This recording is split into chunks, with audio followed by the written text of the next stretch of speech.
A new Equifax Canada report shows 1.4 million Canadians missed a credit payment in the second quarter. While that is up by 118,000 compared with the same time last year, it is a slight drop off from the first quarter. Equifax says younger people are facing increasing financial difficulties as their average non-mortgage debt rose 2% to more than $14,000 from a year ago. The agency says there's still a financial gap between homeowners and non-homeowners as unemployment grows and economic uncertainty persists. And for more on this, we're joined live by the Vice President of Advanced Analytic of Equifax, Rebecca Oakes. Rebecca, thanks so much for joining us. We certainly appreciate it. Tell us more about these numbers and what stands out to you here.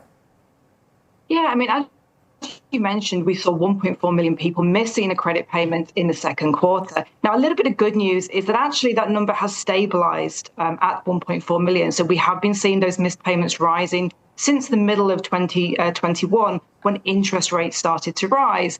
So good news that it's stabilizing. The less good news, as you mentioned, is that this financial gap, kind of the difference between how different groups of consumers are managing their credit payments, that's growing. We are seeing some people who are doing really well right now. They're actually weathering the storm quite well. And there are others who are finding things really difficult.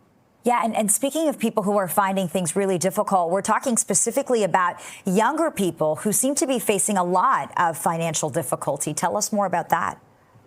Yeah, I mean, some of those high-level numbers, when you look at the economy side of things, if you look at things like unemployment rates, we know that for younger consumers in particular, that rate has been rising. And that really creates what we call a shock factor in terms of the credit side of things. You know, if you don't have a job right now, it's super difficult to keep making payments on your credit commitments. But also just the general higher cost of living. We know rental prices have been going up, house prices rising. It's just a really difficult time, particularly for those younger consumers and lower income individuals as well. Right. And you also highlight that there is a financial gap that seems to be widening, particularly between homeowners and non-homeowners.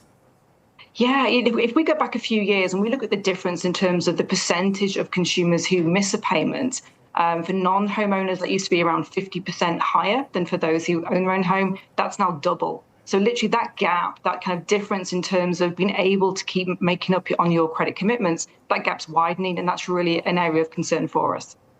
And when you're looking at the age group that seems to be most concerned at this point about these latest figures, you're talking specifically about consumers under the age of 36 being hit the hardest.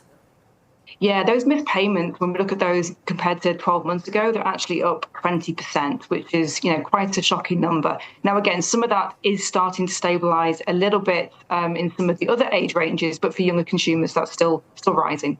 And Rebecca, do you expect these trends to continue? I know you just talked about a little bit of stability, and there is some good news here for sure.